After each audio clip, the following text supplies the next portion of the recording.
Ассаламу алейкум, урматтуу Instagram көрүүчүлөр.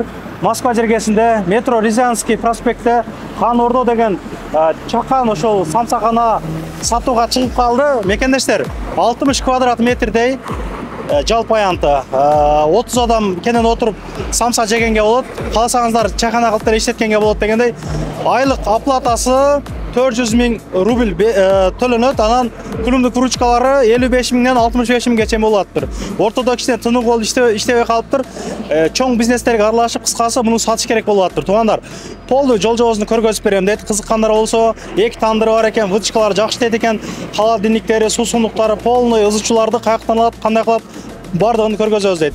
24 саат кылып дагы иштеткенге болот экен. Жол оңой экен. Мына көрүп атканыңардай парковкалары кеңири.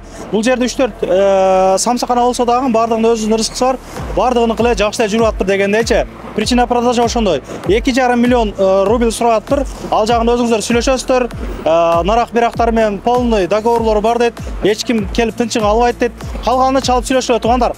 Кызыккандарга ушул видеону жөнөтпөгүлө, канал катталгыла. Ассаламу алейкум.